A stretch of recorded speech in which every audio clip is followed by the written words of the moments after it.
Finger weg von CapTrader. Diese 5 Nachteile sprechen gegen diese Plattform und wie du meinem Kanal eventuell schon angesehen hast, mache ich ja immer mal wieder auch ein Kontravideo gegenüber einer Plattform, die ich relativ gut finde, weil ich einfach auch immer sage, man sollte beide Seiten der Medaille kennenlernen und wie immer habe ich dir die aktuellste Neukundenaktion von CapTrader auch nochmal unten verlinkt. Über diesen Link kriegst du immer wieder auch die beste Prämienaktion oder Bonusaktion mit, weil ich die immer wieder auch aktualisiere, sodass du das beste Angebot mitnehmen kannst. Wie immer, schreibe mir deine persönliche Meinung zum CapTrader in die Kommentare, denn ich verlose als kleinen Anreiz immer wieder regelmäßig einen 50 € Amazon-Gutschein an besonders aktive Zuschauer. Und ja, wir fangen diesmal an, beziehungsweise auch mit den Nachteilen. Erstmal muss man allerdings auch ein Gesamtporträt geben. CapTrader ist eine Handelsplattform, die super professionell auftritt, seriös ist, das kann ich dir auch sagen, und alle Wertpapiere anbietet, die du dir vorstellen kannst. Also über CFDs, ETFs, Aktien, Optionen oder natürlich auch Futures und Devisen können wir hier alles traden. Über 100 Börsen können wir hinweg traden. Gerade auch, das ist nicht ein Nachteil, diese Plattform ist sehr, sehr günstig. Also ich habe noch nie so günstige Konditionen auch gesehen im CFD-Bereich oder im ETF-Bereich. Klar, es gibt immer auch konkurrenzstarke Unternehmen, die da rankommen, aber ich finde, gerade auch wenn man die Kosten mit der Produktauswahl miteinander vergleicht und ins Verhältnis setzt, dann komme ich beim CapTrader auf jeden Fall auf einen gesamtgrünen Zweig. Allerdings fangen wir jetzt an mit dem ersten Nachteil und das ist eine Mindesteinlage.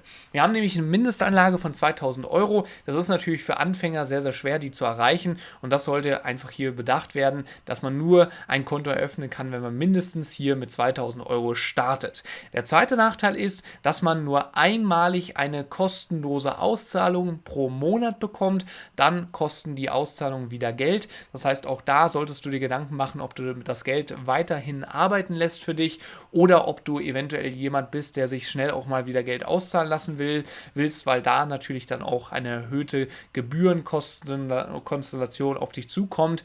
Deswegen ganz wichtig, der zweite Nachteil, dass es nur eine kostenfreie Auszahlung pro Monat gibt. Vielleicht, wenn du das Video ansiehst, hat sich das geändert, aber Stand jetzt ist es leider so.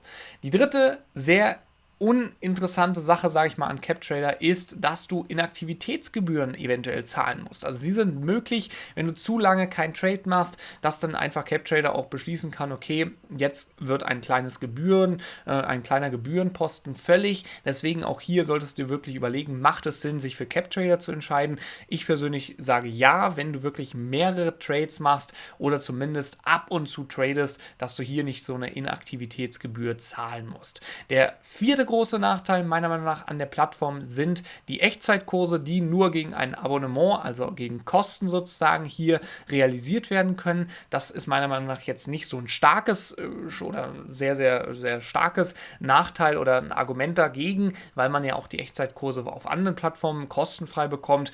Aber ich will es einfach noch dazu sagen, nicht, dass du dich wunderst, warum habe ich hier keine Echtzeitkurse?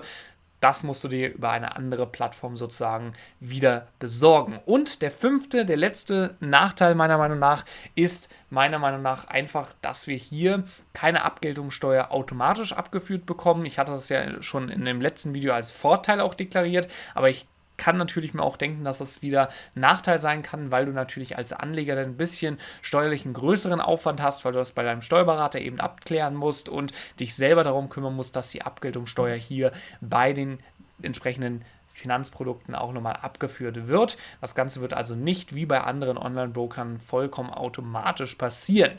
Das sind meine persönlichen 5 Nachteile von CapTrader. Alles in allem, als kleines Fazit, habe ich mich trotzdem für diesen Broker entschieden, weil ich einfach von der Produktauswahl, also von den Wertpapieren her, alles habe, was ich als Trader brauche. Gerade auch Daytrader oder Forex-Trader oder aber auch Devisen- oder CFD-Trader werden hier begeistert sein, weil sie einfach wirklich super viel Auswahl haben. Es gibt hier selbst die produktnischigsten Instrumente für eine gute Kondition und deswegen sind diese 5 Nachteile zwar präsent, aber ich bin mir sicher, dass sich auch die Plattform weiterentwickeln wird und immer auch weitere Angebote, gerade auch Wissensangebote, was ein extremer Vorteil natürlich ist von der Plattform, dass sie das Angebot immer weiter auch ausbauen werden. Dementsprechend freue ich mich auf deine persönliche Meinung zum CapTrader und wir sehen uns beim nächsten Video.